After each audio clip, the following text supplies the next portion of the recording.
네, 사도행전 네 번째 시간. 본문은 사도행전 2장 14절로 47절까지 말씀인데요. 제가 읽을 본문은 36절부터 42절까지만 말씀을 읽도록 하겠습니다. 그런즉 이스라엘 온 집은 확실히 알지니 너희가 십자가에 못 박은 이 예수를 하나님이 주와 그리스도가 되게 하셨느니라 하니라. 그들이 이 말을 듣고 마음에 찔려 베드로와 다른 사도들에게 물어 이르되 형제들아 우리가 어찌할꼬 하거늘 베드로가 이르되 너희가 회개하여 각각 예수 그리스도의 이름으로 침례를 받고 죄 사함을 받으라. 그리하면 성령의 선물을 받으리니 이 약속은 너희와 너희 자녀와 모든 먼데 사람 곧 주 우리 하나님이 얼마든지 부르시는 자들에게 하신 것이라 하고 또 여러 말로 확증하여 권하여 이르되 너희가 이 패역한 세대에서 구원을 받으라 하니 그 말을 받은 사람들은 침례를 받음에 이날의 신도의 수가 3천이나 더하더라. 그들이 사도의 가르침을 받아 서로 교제하고 떡을 떼며 오로지 기도하기를 힘쓰니라. 아멘. 기도하겠습니다. 주님, 성령이 임하고 난 그 이후에 과연 예루살렘에게는 어떠한 일이 있었는지 우리가 배우는 시간입니다. 주님, 예루살렘에서만 있는 그 일이 그 지역과 그 시대에만 한정된 일이 아니라 그 성령님은 영원히 동일하시기에 오늘도 이 지역과 이 사람들과 이 영혼들에게 분명히 같은 역사가 일어나기를 주님 저는 소망하며 이루어질 것을 저희들은 믿습니다. 하나님은 변치 않는 하나님, 변한 거는 우리지 하나님이 아닙니다. 주여, 변질된 우리들, 썩어있는 우리들, 나태한 우리들, 게으른 우리들, 주님이 필요 없는 것처럼 살아가는 우리들, 주님 다시 주님이 필요하오니 이 시간 역사해 주시옵소서. 살아계신 우리 구주 예수와 이름으로 감사기도 드렸습니다. 아멘. 지난 시간에 저희들은 성령님이 임재하시는 현장들을 저희들이 봤습니다. 성령님이 어떻게 임하시는지를 봤어요. 성령님이 불의 혀같이 갈라지는 것처럼 각 사람 위에 임했더래요. 불덩어리 하나가 내려온 게 아니라. 그래서 모두가 다 주님의 은혜 가운데에 성령의 역사가 나타났습니다. 언어는 다르지만 내가 배우지 않은 언어지만 성령이 임하고 나니까 바벨탑 사건에서 흩어졌던 언어들을 다시 다 커뮤니케이션이 될 수 있도록 소통되도록 언어가 됐다는 거예요. 그래서 언어의 역사는 언어는 누가 주장하신다? 하나님이 주장하시는 거예요. 하나님이. 그래서 우리의 혀는 누가 주장한다? 성령님이 주장하셔야 돼요. 그래서 그 성령님의 역사가 있었는데 그러면 그 다음 놀라운 일들이 일어났어요. 그랬는데 베드로가 그 현장에 관한 이야기들을 14절부터 받으면서 뭐라고 했냐면 베드로가 열한 사도와 함께 서서 소리를 높이 이르되 유대인들과 예루살렘에 사는 모든 사람들아 이 일을 너희로 알게 할 것이니 내 말에 귀를 기울이라. 때가 제3시니 제3시면은요 오전 9시입니다. 아침 9시예요.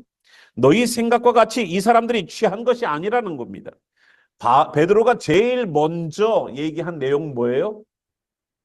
우리가 술 취한 게 아니라는 거예요. 왜냐하면 사람들은 성령에 충만해가지고 그들이 방언을 말을 할 때에 유대인들과 예루살렘 사람들은 조롱하고 비아냥거리면서 얘기했어요. 13절 나옵니다.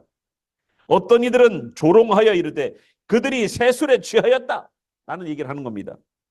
이 사람들이 술 먹고 취해가지고 지금 저러네 하고 조롱하더라는 거예요. 여러분 조롱 받아보신 적 있습니까? 주님의 일들을 하다가 예? 뒷말 들은 거는 그래도 낫죠. 앞에 대놓고 이런 얘기 했을 거 아닙니까? 대놓고 이 사람들 술 취했구나라는 소리를 온 교인들이 다 들었을 거 아니에요. 120명으로 시작된 첫 번째 예루살렘 교회의 초대 성도들, 그리고 그들이 술 취했다는 얘기를 들으니까 베드로는 아니라는 얘기를 하는 거예요. 아침 9시부터 술 취한 사람이 어디 있나 이 사람들아. 우리는 술 취한 게 아니야 라고 얘기부터 시작을 합니다. 그리고 나서는 누구의 예를 드냐면 요엘의 얘기를 들어요. 16절부터 보니까 요엘을 통하여 말씀하신 것을 베드로가 예를 듭니다. 하나님이 말씀하시기를 말세에 내가 내 영을 모든 육체에 부어주리니 너희의 자녀들은 예언할 것이요 너희의 젊은이들은 환상을 보고 너희의 늙은이들은 꿈을 꾸리라. 그때에 내가 내 영을 내 남종과 여종들에게 부어주리니 그들이 예언할 것이요 또 내가 위로 하늘에서는 기사를 아래로 땅에서는 징조를 베풀리니 곧 피와 불과 연기로다. 주의 크고 영화로운 날이 이르기 전에 해가 변하여 어두워지고 달이 변하여 피가 되리라. 누구든지 주의 이름을 부르는 자는 구원을 받으리라 하였느니라 라는 요엘의 말씀을 얘기해요. 자, 베드로가 첫 번째 사람들 앞에 설교했던 내용이 뭐라고요? 우리는 술 취하지 않았다. 두 번째는 누구를 예를 들었습니까? 구약에 있는 요엘 선지자의 내용을 선지자를 통해서 하신 말씀들을 그대로 인용을 해서 얘기해 주고 있어요.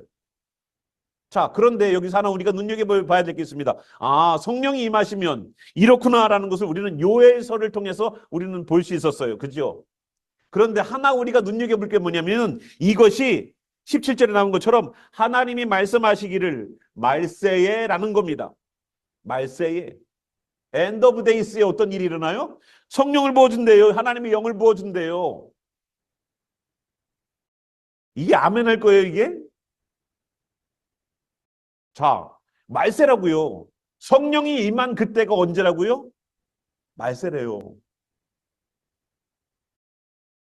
지금 성령이 부어졌습니다. 예루살렘에. 그래서 예루살렘부터 시작해서 이제 성령이 점점 역사함을 늘어나가실 거예요. 그런데 그때가 언제라고요? 성경은 말세래요. 이미 성령은 부어졌어요. 그러면 하나님께서 보시는 시각은 뭐냐면 성령이 부어지는 그때가 바로 말세라는 거예요. 그러면 성령을 받았던 예루살렘부터가 이미 말세의 시작이에요. 말세의 시작. 우리는 말세 하면은 뭐 이스라엘이 지금 어떻습니다, 저떻습니다. 이란과 전쟁을 할 것 같습니다. 성경에서 말하고 있는 그 스텝들을 밟아가고 있지만 우리는 앞으로 될 일이라고 생각하지만 주님은 이미 카운트다운은 이미 시작됐다는 거예요. 이미 말세라는 거예요. 이미. 언제라도 주님이 오셔도 이상하지 않아요. 이미 말세니까. 안 오신 게 이상할 정도예요. 안 오신 게 이상할 정도. 아직까지 안 오신 게 이상할 정도라니까요. 그 주님이 기다리시는 거예요. 한 사람이라도 더 구원받으려고. 한 사람도 너 예수님 믿고 구원하라고 기다려주시는 거예요. 참는 거예요. 요번에 파리 올림픽 어떻습니까? 개막식에 관한 이야기 들으셨잖아요? 저는 직접적으로 개막식을 본 사람은 아니에요. 그러나 하도 말이 많아서 저도 봤어요. 가관이죠? 제일 중요한 탑 이슈가 뭐냐면 성적 타락이에요. 그들은 자유, 화합, 하모니, 이해해줌이라고 얘기를 해요. 하나됨. 다른 것이지만 우리가 이해해줘야 된다라고 얘기를 해요. 다른 것과 틀린 것은 구분해 볼 줄 아는 눈이 우리들에게 있길 저는 바랍니다. 다른 것하고 틀린 것하고는 구분해 볼 줄 알아야 돼요. 다른 거는 이해해 줄 수 있는 거고 포용해 줄 수 있는 것이지만 틀린 거는 잘못된 거는 잘못이라고 얘기해 줄 수 있는 것이 교회가 해야 되는 일이에요. 근데 그것마저도 못하게 하는 것이 차별금지법이라는 법이에요. 아시죠? 그래서 지금 이 시대가 그렇게 가고 있는 것을 우리는 보고 있지만 하나님은 벌써 성령이 임했던 그때를 요엘 선지자를 통해서 말씀하실 때 말세라는 겁니다. 말세. 아이고 말세야 말세야 하고 말하지만 이미 말세는 이미 시작됐다는 거예요. 근데 우리는 왜 준비를 안 하고 있습니까? 말세라고 말을 하는데 이렇게 하면 우리 다 죽을 텐데 하는데도 피하지 않아요. 말세라고 말하는데도 피하지 않아. 하나님은 말세라고 말하는데도 준비하지 않아요. 우리는 준비하지 않아요. 하나님은 말씀하시는데 말세라고 했던 그때에 성령이 부어질 거야 라고 요엘 선지자는 예언했는데 그 성령이 임했단 말이에요. 그러면 이 사람들은 경각심에 의해서 만약에 요엘 선지자가 한 말씀들을 다 알 거 아니에요. 그런데 사람들은 준비하지 않는다고요. 그래서 성령이 임하는 그 놀라운 현장을 술 취했다라고 얘기를 하는 사람들도 있었지만 그거에 대하여서 다시 한번 요엘 선지자의 말씀들을 베드로가 인용을 할 때에 사람들은 번뜩 뒤통수 맞듯이 아마 깨달았을 겁니다. 그런데 말세래요. 그런데 말세. 그러면 우리는 뭐라고 생각해야 될까요? 자, 노아의 그 방주가 졌어요. 노아가 방주를 열심히 졌어요. 그런데 문이 닫히기 전 얼마 동안 비왔습니까? 닫힌 후에 40일이고요. 그럼 얼마큼 비가 촉촉하게 올 때가 언제예요? 일주일간 기간 줬어요, 안 줬어요? 문 닫히기 전에 일주일 시간 줬죠? 일주일 시간 줬어요. 그런데 빗방울이 떨어지는 것을 보고서 노아는 어떤 생각이 들었을까요? 아, 시작됐다. 그런 생각 안 들었을까요? 시작됐다는 생각 안 들었을까요? 이제 심판이 시작됐다. 하나님이 문을 닫으실 때 시작됐다. 그런데 여기 성령이 부어졌어요. 그럼 뭐라고 생각해야 돼요? 아, 이제 말세구나. 이거로 생각해야 된단 말이에요. 예루살렘 사람들은, 이스라엘 사람들은 그걸 알았던 거예요. 우리가 성령 받는 것, 기도 열심히 해서 성령 받는 것을 초점 맞출 때에 예루살렘 사람들이 어떻게 느꼈을까를 우리가 한번 생각해 봐야 돼요. 어떻게 느꼈을까? 성령이 임했을 때 우리처럼, 우리도 성령이 임해서 마냥 놀라운 일들이 일어났으면 좋겠어. 성령의 역사가 나타나서 이렇게 했으면 좋겠어. 저렇게 했으면 좋겠어. 얘기하지만 진짜 유대인들이 느꼈을 마음들을 한번 생각해 보시라고요. 성령이 임했어요. 그런데 그때가 요에서에 보니까 말세래요. 곧 주의 심판이 온다는 것을 이 사람들은 깨달았어요. 어찌할꼬 난리가 났습니다. 그래서 요엘 선지자의 이야기를 통해서 베드로는 얘기를 해요.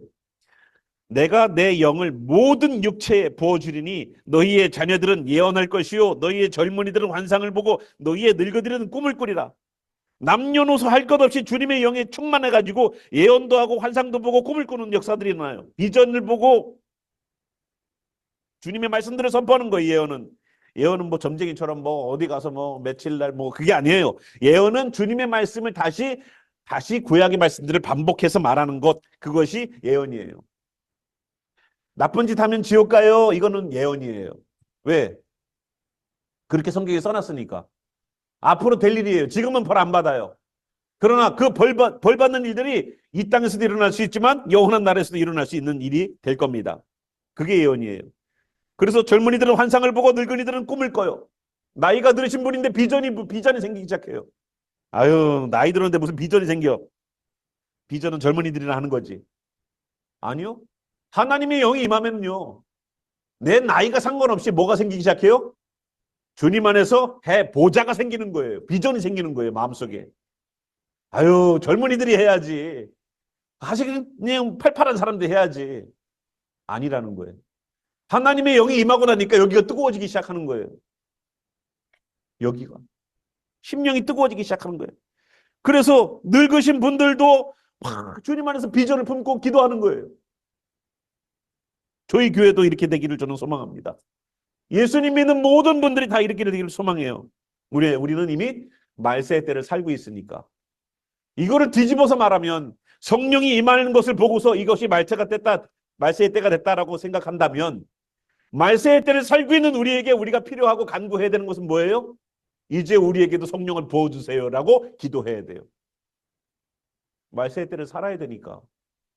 이미 성령이 부어져서 이 말세의 때를 살고 있으니까 지금 이 시대를 살고 있는 우리가 주님께 간구해야 될 것은 뭐다? 주의 영이 내게 충만하게 하소서. 주의 영이 우리에게 충만하게 하소서라고 우리는 기도해야 돼요. 그런데 18절부터 봅니다. 그때 내가 내 영을 내 남종과 여종들에게 부어주리니 그들이 예언할 것이요 이젠 주님의 종들에게도 부어집니다.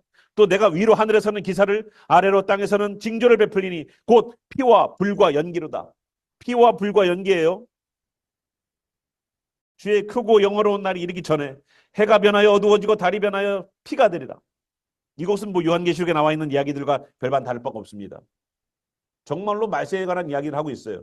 그러면 끝에 가서 누구든지 주의 이름을 부르는 자는 구원을 받으리라. 그러나 그 환난의 시대에도 주의 이름을 부르는 자, 예수님 이름을 부르는 자, 그 사람을 얘기하는 걸까요? 그러니까 교회 다니면서 예수님 믿으라고 했으니까 예수님 하고 기도하면은 그걸 말하는 걸까요?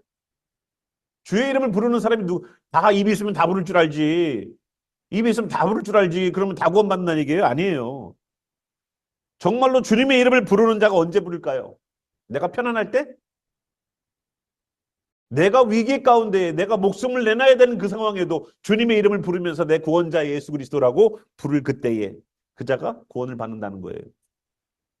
그런데 베드로는요, 거기에서 끝나지 않았어요. 베드로가 성령의 역사만을 강조했다면 지금 우리는요, 밥 먹고 여기 초대교회처럼 밥 먹고 기도하고 말씀 보는 것 열심히 해야 돼요. 그런데 베드로는 거기에서 말씀이 끝나지 않아요. 베드로는 성령의 대단한 역사가 예루살렘을 진짜 그냥 탁 임팩트 있게 한번 쳤어요. 그래서 예루살렘은 막 진동하고 예루살렘은 놀라운 일들이 일어났어요. 사람들이 막 그냥 오순절날 얼마나 많은 사람들이 모였겠습니까? 전 세계에서 왔잖아요. 그런데 그 장소에 놀라운 일들이 현장이 있었지 않습니까? 그런데 성령의 역사가 끝이 아니더라는 거예요. 베드로가 정말로 이 사람들에게 주려고 하는 것은 성령의 충만함 이전에 뭐가 있어야 돼요? 예수님이 있어야 된다는 거예요. 구원은 성령님의 역사를 경험한다고 되는 게 아니에요. 구원은 한번 내가 뜨겁게 주님을 만났던 경험 때문에 생기는 것이 아니에요.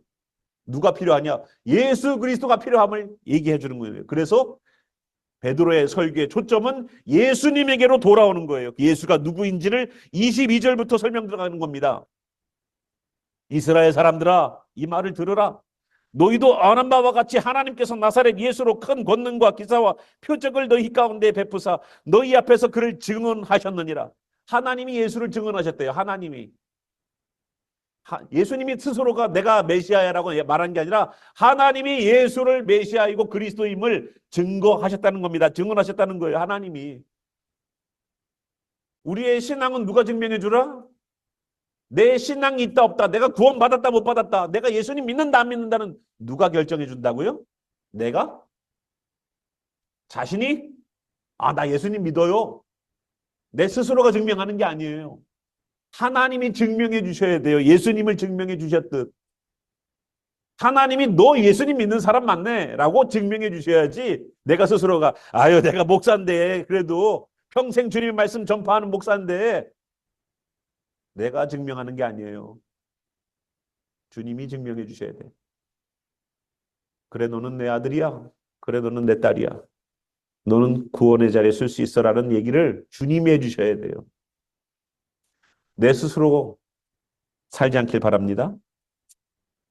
23절 그가 하나님께서 정하신 뜻과 미리 아신 대로 내준 바 되었거늘 너희가 법 없는 자들의 손을 빌려 못 박아 죽였으나 하나님께서 그를 사망의 고통에서 풀어 살리셨으니 이는 그가 사망에 매여 있을 수 없음이니라. 얼마나 감동적인 말이에요. 그는 더 이상, 예수님은 더 이상 사망에 매여 있을 수가 없어요. 어떠한 문제도 사망보다 더 큰 문제 있습니까? 내가 모르는 수학 문제 있다 치자고요. 몰라서 어떡하지 하지만 그거는 물어봐서 풀면 돼요. 인생에 어려운 일을 당해요. 그 전문가를 만나서 풀면 돼요. 몸이 아파요. 의사 만나서 풀면 돼요. 내 인생의 모든 문제를 다 사람이든 돈이든 해결할 수 있어요. 그죠? 그러면 사망은 어떻게 해결할 거예요? 사망은 나머지는 다 내 힘과 능력으로, 재력으로 하고 능력으로 하고 인맥으로 한다 치자고요. 그러면 사망은 어떻게 할 거냐고요? 사망도 책임질 수 있는 사람이 있습니까? 없죠. 오직 하나님만이 우리들의 사망을 핸들할 수 있어요. 오직 하나님만이. 그 사망에 매여 있을 수 없는 예수 그리스도. 그래서 하나님이 살리셨대요. 얼마나 감동되는 말씀입니까? 여러분, 우리는 그리스도인이라 사망에 매여 있을 수 없고 사단에 매여 있을 수 없고 문제에 매여 있을 수 없고 어둠에 매여 있을 수 없고 악에게 매여 있을 수 없어요. 우리는. 그게 하나님의 사람이에요. 하나님의 사람이 하나님이니까 하나님께서 그를 사망의 고통에서 풀어놓으신 것처럼 하나님께서 우리들의 문제 안에서 우리를 풀어놓아서 사망이 더 이상 예수님을 붙잡고 있을 수 없듯이 우리들의 문제와 우리들의 상황들이 더 이상 우리를 붙잡고 있지 못하게 하나님이 풀어놓아 주시는 역사들이 하나님 손에서 있다는 거예요. 저는 여러분들 그런 소망이 있길 바라요. 여러분 주님을 못 믿겠습니까? 믿지 못하는 거기서부터 주님 놓아주세요라고 주님께 간구해 보세요. 주님 여기에 묶여 있습니다. 놓아주세요. 풀어주세요. 25절부터는 다윗의 이야기를 듭니다. 베드로가 다윗의 이야기 시편 16편과 시편 110편을 들어서 다시 예수 그리스도가 메시아임을 얘기해 주고 있어요. 다윗이 얘기합니다. 25절. 내가 항상 내 앞에 계신 주를 배웠으며 나로 요동하지 않게 하기 위하여 그가 내 우편에 계시도다. 성도의 흔들림을 하나님은 원하지 않습니다. 성도의 흔들림을 하나님 원하지 않아서 오른편에서 항상 서 계시면서 붙잡아 주셔요. 언제나 넘어질까 봐 붙잡아 주시기 위해서 옆에 계십니다. 그러므로 내 마음이 기뻐하였고 내 혀도 즐거워하였으며 육체도 희망에 거하리니 이는 내 영혼을 음부에 버리지 아니하시며 주의 거룩한 자로 썩음을 당하지 않게 하실 것이미로다. 주께서 생명의 길을 내게 보이셨으니 주 앞에서 내게 기쁨이 충만하게 하시리로다 하였으므로 생명의 길을 보이셨대요. 그 예수님 메시아 때문에 생명의 길을 보이셨대요. 다윗은 여러분 다윗을 성경에서 뭐라고 말씀하시는지 아세요? 왕? 우리가 알고 있는 건 왕은 직책이죠. 선지자. 다윗을 선지자로 봤어요. 선지자가 뭐 하는 사람입니까? 선지자는 하나님의 말씀을 받아서 백성들에게 가르쳐주는 사람들이에요. 우리가 이렇게 가면 안 됩니다. 이렇게 가야 됩니다라고 계속 방향을 지시해주는 그 사람들이 바로 선지자예요. 그런데 다윗을 그렇게 보고 있다는 겁니다. 성경이. 그러면 다윗은 무엇을 보고 계속 이스라엘 백성들에게 성전을 짓는 일들을 우리가 해야 됩니다. 뭐 계속 이런 얘기를 하다가 결국은 주님께 갔을까? 생명의 길을 봤기 때문에 그래요. 하나님이 보이신 생명의 길, 하나님이 보내신 메시아가 나를 우편에서 붙잡아 주시는 것을 봤기 때문에 다윗은 하나님을 꼭 붙잡고 갔던 사람이에요. 이게 시편 16편의 이야기예요. 그리고 나서 또 하나 예를 들어요. 29절. 형제들아 내가 조상 다윗에 대하여 담대히 말할 수 있으니 다윗이 죽어 장사되어 그 묘가 우리 오늘까지 우리 집에 있도다. 내가 지금 없는 사람 얘기하는 것이 아니라 우리 가운데 있는 저 다윗의 묘 있지, 저 다윗의 근거를 통해서 성경에 써놓은 것을 근거로 얘기하는 거예요. 그러니까 증거를 들면서 얘기를 하는 거라는 겁니다. 베드로는. 그는 선지자라. 하나님이 이미 맹세하사 그 자손 중에서 한 사람을 그 위에 앉게 하리라 하심을 알고, 자기가 이게 다윗이 선지자라는 거예요. 그 선지자인데 자신의 자손 중에서 한 사람이 어디에서요? 예, 그 위에 앉게 하는 그러한 일들을 하심을 알고 미리 본고로 다윗은 봤다는 거예요. 다윗은 비전을 통해서 봤다는 겁니다. 음부의 버림이 되지 않고 미리 본고로 그리스도의 부활을 말하되 그가 음부의 버림이 되지 않고 그의 육신이 썩음을 당하지 아니하시리라 하더니, 그 110편에 써놨단 말이에요. 그러니까 다윗은 자기가 본 것에 대하여서 써놓은 거예요. 그런데 이것을 베드로가 인용을 하는 거예요. 구약에 이미 메시아에 대해서 예언해놨어. 요엘 선지자뿐만 아니라 다윗 왕도 그렇게 했어. 그리고 32절. 이 예수를 하나님이 살리신지라 우리가 다 이 일의 증인이로다. 봤잖아요. 예수님 살아나신 거 봤잖아요. 제자들이. 예수님 승천하신 거 봤잖아요. 몇 명이? 500명이. 이스라엘 그때 인구가 얼만큼 될지 알지 못하나 여러분 500명이 전하는 메시지라면 믿을만 하지 않아요? 만약에 저희 성도들 가운데에 한 4분의 1 정도가 뭔가를 기이한 걸 봤다고 치자고요. 그럼 나머지 분들이 안 믿으시겠어요? 한 명만 본 것이 아니라 한 4분의 1 정도가 믿고 왔으면? 그죠? 그래서 이 일의 증인이에요. 하나님 살리셨어요. 33절. 하나님이 오른손으로 예수를 높이심에 그가 약속하신 성령을 아버지께 받아서 너희가 보고 듣는 이것을 부어주셨느니라. 예수님이 가시면서 우리에게 부어준 성령은 예수님이 하나님께로 받아서 우리에게 전달해 주신 거예요. 그래서 성령의 권능을 우리가 받을 수 있는 거예요. 그것은 하나님의 약속이셨어요. 줄게. 이성에서 떠나지 마라. 줄게. 하나님께서 주는 것을 받기까지 떠나지 마라. 약속하셨어요. 여러분 예수님의 40일 여러분 공부하셨지 않습니까? 40일 공부하시면서 뭘 보셨어요? 이성이 떠나지 이성에서 떠나지 말고 유해라. 예수님께서도 말씀하셨어요. 사도행전 1장에도 말씀하셨어요. 하나님께서 약속하신 것이 있으니까 너희들 떠나지 말고 기다려. 곧 요한은 물로 침례를 줬지만 곧 성령의 침례를 받을 거야. 하고 얘기해 주고 있단 말입니다. 34절. 다윗은 하늘에 올라가지 못하였으나 친히 말하여 이르되, 다윗이 하늘에 올라가 본 게 아니라는 겁니다. 주께서 내 주에게 말씀하시기를 내가 내 원수로 발등상이 되게 하기까지 너는 내 우편에 앉아 있으라 하셨도다 하였으니, 이제 원수를 발밑에 밟을 거예요. 그래서 여러분 그 의자에 앉을 때에 조금 편하게 하려고 발 받침대 같은 거를 밑에다가 쿠션 같은 거를 놓는 경우들이 있죠. 그죠? 그러면 훨씬 편하잖아요. 그게 발등상이에요. 발을 놓는 상이란 말이에요. 그러니까 발을 편하게 놓기 위해서 밑에 밟고 있는 것처럼 원수를 내 발 밑에 밟아가지고 이렇게 있을 그것을 되기까지 내 우편에 앉아 있으라는 겁니다. 36절. 그런즉 이스라엘 온 집은 확실히 알지니 너희가 십자가에 못 박은 이 예수를 하나님이 주와 그리스도가 되게 하셨느니라. 하나님이 하셨어요. 메시아가 되게 하셨어요. 하나님이 예수님을 주가 되게 하셨고 메시아가 되게 하셨어요.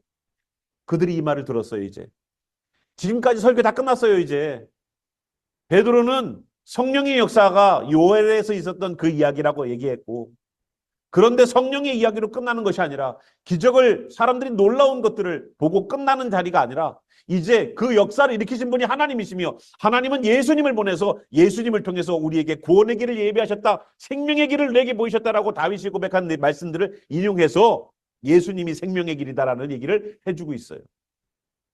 물론 성령님이 하나님의 영이고 성령님이 예수님의 영이에요.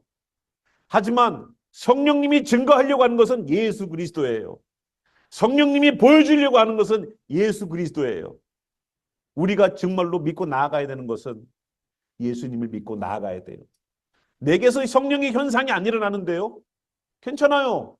성령님께서 원하시는 것은 예수님을 믿는 거니까.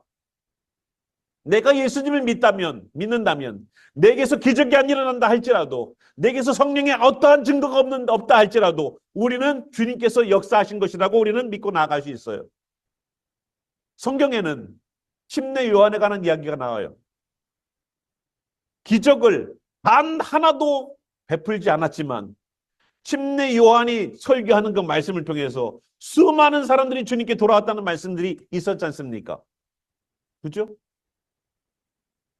눈으로 보는 기적을 통해서 예수님을 믿으면 참 편하고 좋을 텐데, 교회가 날마다 기적의 현장이 나타나면 교회가 미어지게 믿는 자들이 올 텐데, 기적이 멈추는 그 순간 그들은 다 떠날 걸 알기 때문에 예수님을 믿으라는 거예요. 예수님을 믿으라는 거예요. 그래서 베드로는 예수님을 계속 소개시켜 주는 겁니다. 그리고 사람들의 반응이 나오기 시작하는 장면이 바로 37절부터예요. 그들이 이 말을 듣고 마음에 찔려 베드로와 다른 사도들에게 물어 이르되, 형제들아 우리가 어찌할꼬? 형제들아 우리가 어찌할꼬라는 거예요. 이 말은 뭐예요? 예수님이 십자가에 못 박힌 그 책임이 자기에게 있음을 깨닫기 시작하는 거예요. 예수님이 십자가에 당하신 그 고난과 고통과 채찍에 맞으심이 다 누구 책임이다? 내 책임이라는 것을 깨닫기 시작하는 거라고요. 그 전에 예수님이 십자가에 못 박히는 것은요, 당연히 그는 신성모독을 했으니까 죽어야지, 당연히 자기가 하나님의 아들이라고 얘기했으니까 죽어야지 라고 우리가 불법자들, 무법한 자들의 손을 빌어서 예수를 죽였는데, 이제는 깨달은 거예요. 아, 그것이 잘못이었구나. 그것이 잘못이었구나. 그것 때문에 하나님이 예수 그리스도를 살리셨구나. 깨달아지는 거예요. 왜? 예수님 승천하는 걸 봤거든요. 그러니까 이 사람들이 예수님의 고통이 나의 고통으로 느껴지기 시작하는 거예요. 이게 회개예요. 회개는요, 돌아온다라는 뜻이 있어요. 히브리 말로.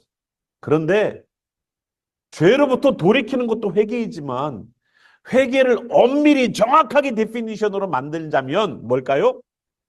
회개는 하나님께 나아가는 방법이에요. 하나님께 나아가는 방법. 여러분 무엇으로 하나님께 나아가시겠습니까?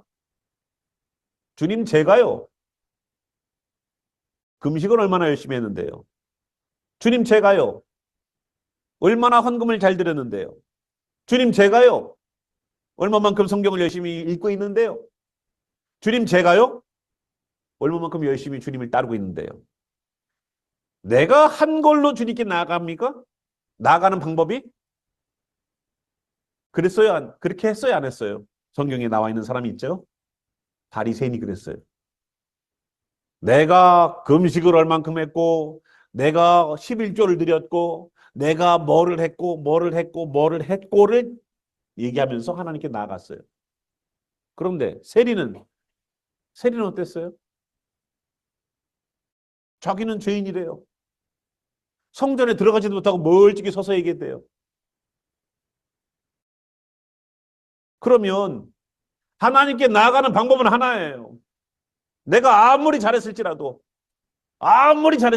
내 목숨을 내놓는다 할지라도 자랑하지 마세요. 이 목숨 이미 주님으로부터 준 거잖아요. 주님이 준 거잖아요. 내가 엑스트라로 사는 라이프 아니에요. 엑스트라로 사는 라이프. 육신적으로도 저는 태어날 때부터 이 아이는 10명 중에 9명이 죽는 아이래요. 저는 너무 일찍 태어나서 부모님이 여기다가 사인을 했어. 이 아이는 죽어도 병원에서 책임이 없습니다. 저는 그때부터 저희 어머니 아버지가 그런 얘기 계속 해갖고 나는 하나님이 살리셔서가 딱 있어요. 근데 저만 그래요? 저만 그래요?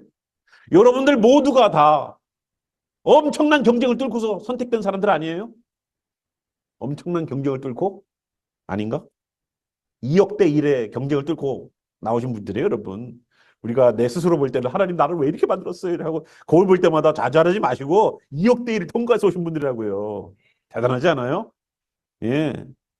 그래서 하나님께서 귀하게 여러분들의 영혼들을 갖다가 구원하기를 원하셔서 예수 그리스도를 보내셔서 예수 그리스도의 그 고통이 이제 나의 고통으로 느껴지는 그것이 바로 주님께로 나아가는 길이라고요. 얘기하라고요.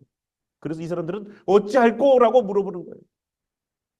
예수님의 고통이 나의 고통으로 느껴질 때 그것이 뭐다? 예수님을 만났다는 내 죄에 대해서 아파한다는 증거예요. 제대로 걸어가고 있는 거죠. 베드로가 정말로 설교를 잘해서가 아니라 이 사람들에게 성령이 임하시는 증거의 역사들이 나타나기 시작하더라는 겁니다.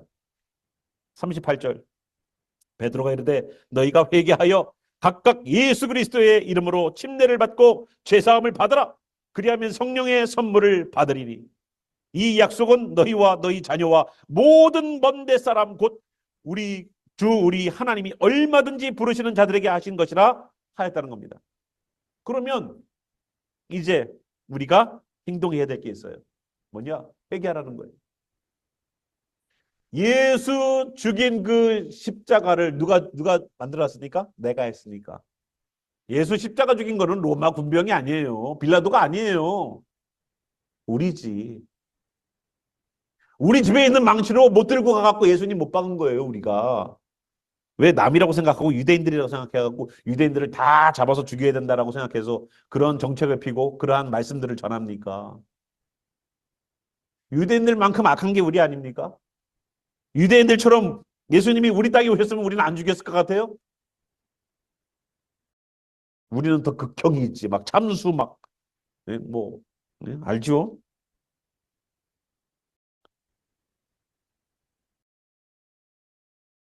그래서 하나님은 성령을 선물로 주시는 것을 약속하셨대요. 너희 자녀와 먼 데 있는 사람들까지도 그 먼 데 있는 후손들이든 먼 데 사는 디스턴스가 먼 사람들이든 주 우리 하나님이 얼마든지 부르시는 자들에게 하신 것이라는 거예요. 주님의 이름을 부르며 나오는 모든 사람들에게 하나님은 성령을 선물로 주시기로 약속하셨어요. 이거 써놨잖아요. 약속이라고. 성령은요. 뭘 열심히 해야지 얻는 게 아니에요. 선물인데. 여러분 뭘 열심히 해야지 선물을 줘요? 선물은요, 상대방이 기쁘기만 하면 주는 거예요. 아니에요? 예? 기분 나쁘면 안 줘. 주려고 그러다가, 여기에다가 탁 주려고 그러다가 또 기분 나쁘게 해서 그럼 아예 안 줘, 안 줘, 안 줘. 그죠? 선물은 그래요. 선물은 그래서 내가 마음이 기뻐야지 주는 거예요. 그래요, 안 그래요? 그렇죠. 선물이래요. 그러니까 우리는 정말로 내가 회개하고 주님께 나아가는 것은요, 기쁨이에요, 기쁨. 기쁨. 제가 조그마한 그 유튜브 그 뭐야, 그 쇼츠라고 그래요? 그거 하나를 잠깐 보는데 이번에 올림픽에서 그 레슬링 선수, 이제 뭐야, 남자 이 뭐죠? 체조, 링 체조하는 선수가 이 링을 하는 건데 이 코치가 그 링까지 이렇게 올려줘요. 그리고 올려서 링을 딱 잡아요. 그리고서 선수는 안 보여주고 코치를 보여주는 거예요. 보셨어요? 선수는 안 보여주고 코치를 보여줘. 그 코치가 밑에서요. 선수가 선수를 위해서 막 하는데 여기서 밑에서 마치 날 따라해 하는 것처럼 밑에서 이렇게 이렇게 막 이렇게 하더라고. 이렇게 한참 하더니 막 그냥 잘하니까요. 혼자서 밑에서 박치고 애처럼 얼마나 느끼는지 몰라. 선수를 그냥 퍼포먼스 딱 하고 딱딱딱 하고 빙글빙글 들어서 땅 하는데 이 사람 밑에서 그냥 막 애처럼 이렇게 막 뛰어와가지고 막 허그해주고 막 잘했어 하고서 막 아들처럼 해주더라고. 하나님이 그러시지 않을까. 우리는 힘들어. 오이 팔 버티기 힘들어. 난 이것도 안 되는데 이걸 하고 있어. 네? 땀 뻘뻘 흘리면서 그거 하고 내려오는데 밑에서는요 환호하고 있어. 잘했어. 그렇게 그거 오니까 막 허그해주고. 주님이 이러시지 않을까 저는 생각해 봤어요. 때로는 우리가 지치고 힘들 때 땀 뻘뻘 흘리고 주님 어떻게 해요 안절부절할 때 괜찮아 조금만 버텨 하면서 우리에게 회개의 자리로 가자. 주님을 만나는 자리로 가자. 성령을 선물로 주리니 하고서 나아가서 주님 앞에 나아가는 그리하여서 침례를 받았더니 그날의 신도의 숫자가 이 신도라고 성경에는 안 나와요. 우리가 넣어놓은 거예요. 한국말 성경에 믿는 자의 수가 3천이나 더해졌더라 라는 얘기가 있습니다. 여기에서 3천 명은 아시다시피 오순절날 잃어버렸던 3천 명이에요. 금송아지 만들어서 우상 숭배했던 그 3천 명 죽였을 때 그 3천 명을 성령으로는 다시 살리는 역사를 경험하게 됩니다. 그래서 귀하게 주님의 역사를 체험하는 귀한 역사가 3천 명이 믿고 나오는 역사가 일어났었어요. 자, 그리고 나서 42절부터 보니까 이제 그 변화된 사람들이 어떻게 하느냐? 그들이 사도의 가르침을 받아 서로 교제하고 떡을 떼며 오로지 기도하기를 힘쓴다는 거예요. 자, 여기에서 교회에 들어와 있는 사람 네 가지 해야 될 게 있어요. 첫 번째가 뭐다? 가르침을 받고, 두 번째가 뭐다? 교제하고, 세 번째가 떡을 떼며, 네 번째가 기도하는 거예요. 그래서 가르침을 받아야 되죠. 지난 시간에 우리가 예수님의 그 마태복음 말씀 나누면서 뭐라고 그랬습니까? 마태복음 28장 나누면서 예수님께서 하신 명령 중에 뭐가 있습니까? 침례주고, 가르치고, 지키게 하라. 세 가지예요. 그죠? 그게 제자를 삼는 일이에요. 그러니까 제자가 되는 것은 세 가지가 있어야 되는 거예요. 첫 번째, 예수님을 개인의 구세주로 영접하는 사람이 제자예요.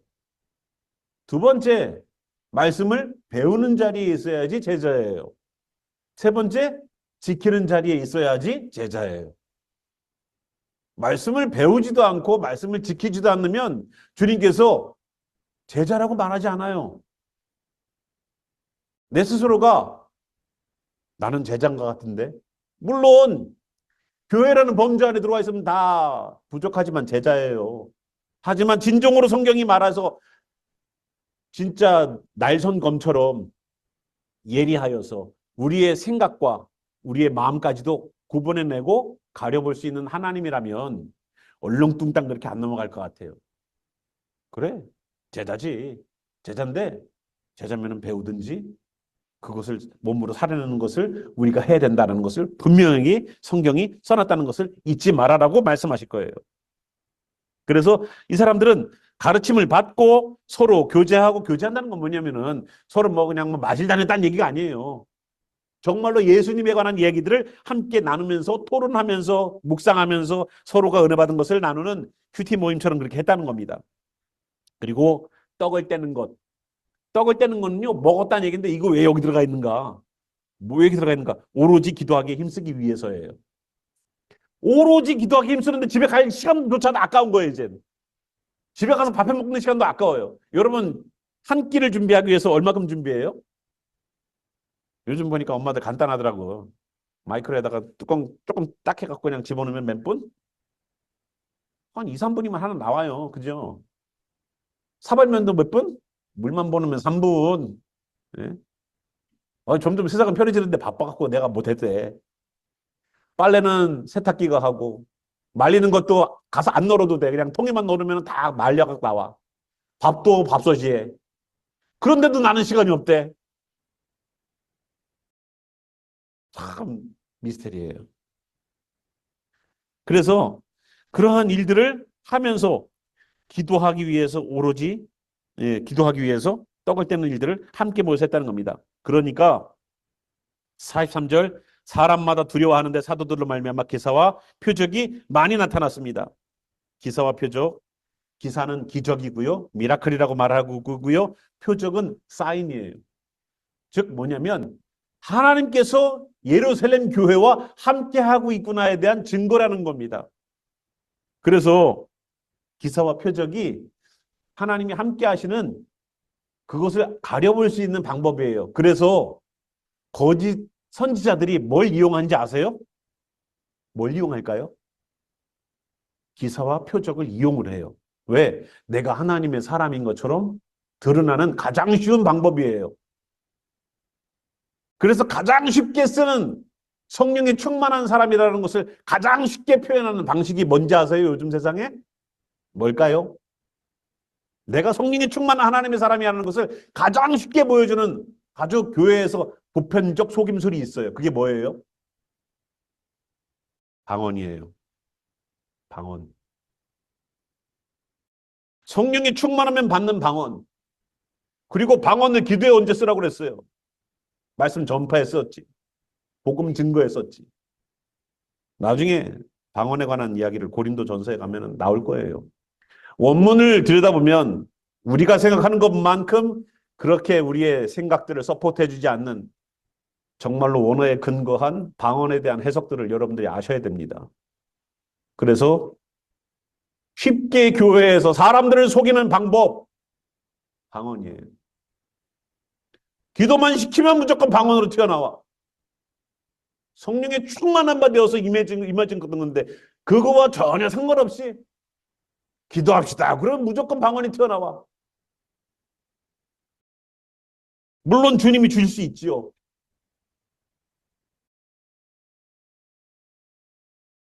하지만 그거에 관한 속임에 속지 않길 바라요.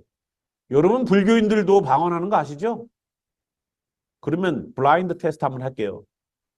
이 천막 뒤에 두 사람이 있어서 방언 기도하고 있어요. 누가 스님이고 누가 크리스찬일까요? 둘 다 방언하고 있어요. 몰라요. 모른다고요. 그러면 사단은 하나님의 사람이 나는 기도한다고 기도를 하지만 그거를 이용 못할까요?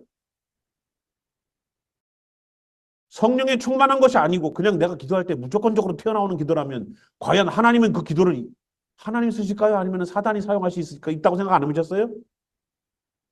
이게 무서운 거라는 거예요. 우리는 알지 못하게 이용당할 수 있다는 거예요. 성령에 충만할 때 그럴 때 주님께서 부어주시는 것이라면 하세요. 그러나 내가 예전에 경험한 것이 기도할 때마다 튀어나온다면 조심하세요. 굉장히 조심하세요. 내가 알지도 못하는 그 말이 하나님의 교회와 하나님의 성도들을 저주하는 메시지가 담겨 있을 수 있다는 것을 우리는 알아야 돼요. 성령님이 아니라면. 엄청 무서운 얘기예요. 시리어스한 얘기예요. 시리어스한 얘기. 그래서 한국 교회는 영적으로 내가 충만한 사람이라는 것을 보여주기 위한 가장 쉬운 방법으로 방언을 선택했어요. 목사님부터 시작해서 다 방언으로다가 기도해. 어떤 교회는. 그 교회는 방언으로 기도 못하면 완전히 그냥 무슨 뭐 불신자처럼 취급을 해버려요. 그러니까 방언을 모르면 마음껏 사단이 사용해도 사용당하는 거예요. 이용당하는 거예요. 그러니까 여러분 방언에 대한 성경적 정의를 언제 한번 원문에 근거해서 한번 배우는 시간이 있었으면 좋겠어요. 자, 어쨌거나 기사와 표적이 나타나서 하나님께서 예루살렘 교회와 함께하고 있음에 대한 증거를 나타냈어요. 그랬더니 사람들이 바뀌기 시작해요. 믿는 사람들이 다 함께 모여 물건을 서로 통용하고 또 재산과 소유를 팔아 각 사람의 필요를 따라 나눠주며 날마다 마음을 같이하여 성전에 모이기를 힘쓰고 집에서 떡을 떼며 기쁨과 순전한 마음으로 음식을 먹고 하나님을 찬미하며 또 온 백성에게 칭송을 받으니 주께서 구원받는 사람을 날마다 더하게 하시니라. 예루살렘 교회에 하나님이 함께 하신다는 것을 확인하니까 성도들이 3,000명이나 모였으니까 너무나도 혼잡하고 어려울 것 같은데 그들은 뭘 하기 시작했느냐? 함께 나누기 시작했어요. 성령이 임해지면은 뭐가 달라지기 시작하느냐? 이것까지 설명을 해야 돼요. 다 알고 있는 건데. 내 것이라는 그 범위가 없어져 버려요. 바운드리가. 다 뭐가 됐으니까. 다 뭐가 됐으니까 우리는 이제 가족이 됐잖아요.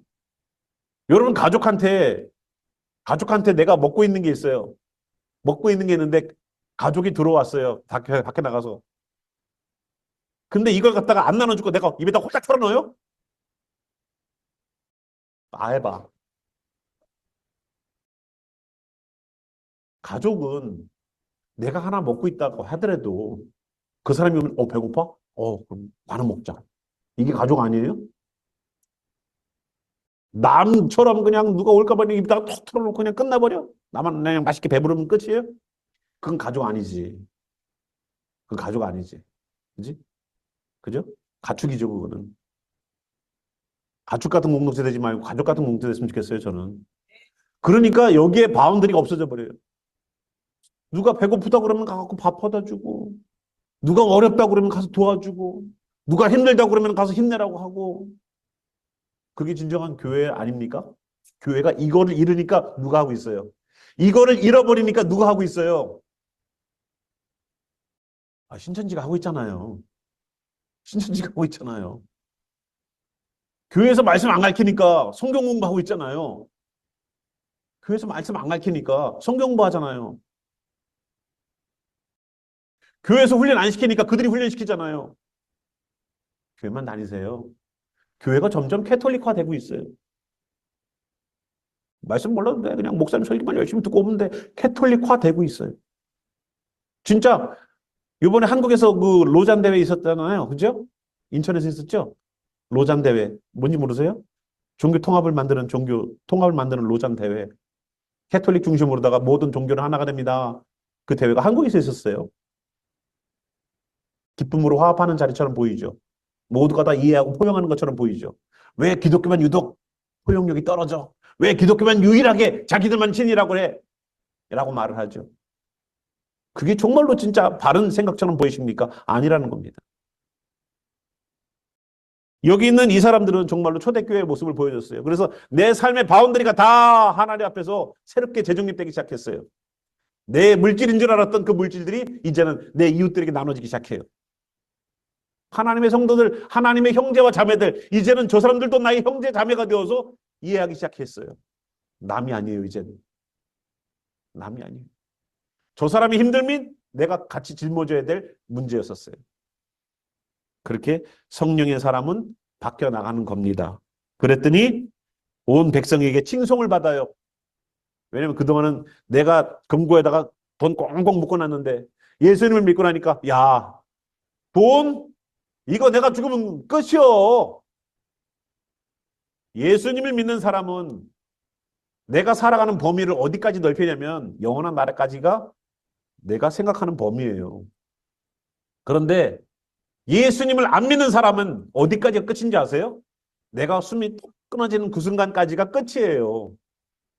그러니까 이 땅에서 잘 먹고 잘 사는 것만 초점 맞춰요. 영원한 나라 신경을 안 써요. 내가 하나님 앞에 가서 벌 받으면 어떡하지? 내가 하나님 앞에 갔을 때 어떡하지? 은혜로 구원받는다 그랬으니까 내가 어떻게 살아도 은혜로 구원받으니까 은혜로 구원받으면 될 수 있지? 하나님 나라에 대한 생각을 안 하고 살아요. 영원한 나라 하나님을 언젠가 볼 것이다라는 생각을 안 하고 살아. 내가 숨붙이고 있는 이 순간까지가 내가 인생의 끝이야. 그 예수님 안 믿는 사람이 그래요. 그런 가치관이 있는 두 사람이 만나면 되겠어요, 안 되겠어요? 한 사람은 영원한 나라를 꿈꾸기 때문에 내가 이 땅에서 욕을 얻어도 예수님 때문에 다시 이겨나가는데 한 사람은 어떨까요? 나를 욕해? 이 땅이 끝이니까. 가치관이 달라요. 가치관이 다른 두 사람이 있으면 뭐가 될까요? 멍해를 같이 하지 마라. 얘기 나오잖아요. 하나님을 찬미하며 온 백성에게 칭송을 받는 일들이 발생할 수밖에 없는 이유. 바로 그 이유라는 겁니다. 그래서 주께서 구원받는 사람을 날마다 더하게 하신다는 거예요. 구원받는 사람을 더하게 하는 것은 누구의 몫이다? 하나님의 몫이다. 그래서 오늘 우리 사도행전 보면서 베드로의 말씀 통해서 성령으로만 멈춰있지 마세요. 우리 예수님에게 갑시다. 우리 예수님 다 필요하잖아요. 예수님이 필요 없는 사람은 한 명도 없어요. 예수님이 필요 없는 사람은 한 명도 없어요. 우리 모두가 다 예수님 다 필요해요. 우리 가정도 예수님이 필요하고요. 내 직장도 예수님 필요하고요. 내 육신도 예수님 필요하고요. 내 지역도, 내가 살고 있는 이 지역도 예수님 필요한 지역이에요. 아닙니까? 우리 함께 일어나셔서 이스라엘 사람들이 어찌할꼬 하고 회개하면서 나아갔던 것처럼 주님, 나는 예수님이 필요합니다. 나는 예수님이 필요합니다라고 함께 우리 기도했으면 좋겠어요. 성령에 뜨겁기만 하면 되지 라고 생각했던 우리가 정말로 예수님이 필요합니다라고 기도하며 나아가는 우리가 되길 바랍니다. 예수님이 임하실 때 그것이 성령님이 하시는 거예요. 함께 우리 예수님이 필요하다는 주여 나에게 예수님이 필요합니다. 예수님 역사해 주시옵소서. 내 가정에 예수님이 필요합니다. 이 가정의 역사해 주시옵소서. 내 자녀들에게 예수님 필요합니다. 예수님 부어주시옵소서. 이 직장에 이 지역에 예수님 필요합니다. 부어주시옵소서. 함께 우리 기도하겠습니다. 살아계신 주 하나님, 성령만 보내시는 자리가 끝이 아닙니다. 오늘도 예수 그리스도 앞에 나와 우리의 죄를 자복하고 주님 앞에서 새로운 사람으로 거듭나는 귀한 역사가 일어나서 삶의 모든 부분에서 주님을 향하여서 변화되는 자리에 서게 도와주시옵소서. 하나님께서 역사해 주시옵소서. 이 교회와 이 지역과 이 가정들이 주님의 성령으로 충만해지기를 소망합니다. 단 하나도 내려놓지 못하면서 내가 하나님 안에서 변화됐다고 어찌 감히 말합니까? 내 주머니도 변하지 않고 내 가치관도 변하지 않고 내 꿈과 이상도 변하지 않고 아무것도 변하는 것이 없는데 초대교회 성도들은 다 변했습니다. 주여, 성령님이 정말로 임하신 증거 우리가 몸소 경험할 수 있도록 역사해 주시옵소서. 오늘도 우리에게 약속하신 성령을 부어주시는 하나님의 그 선물과 예수 그리스도께서 구원의 방주가 되어주시는 그 예수님과 성령님께서 내주하시면서 예수를 믿으라고 말씀하시고 변화시키는 그 성령님의 변화의 역사가 지금부터 초대교회처럼 살고 싶어하는 진정한 그리스도인들에게 지금부터 영원히 함께 하시기를 살아계신 우리 구주 예수와 이름으로 축원하며 기도합니다. 아멘.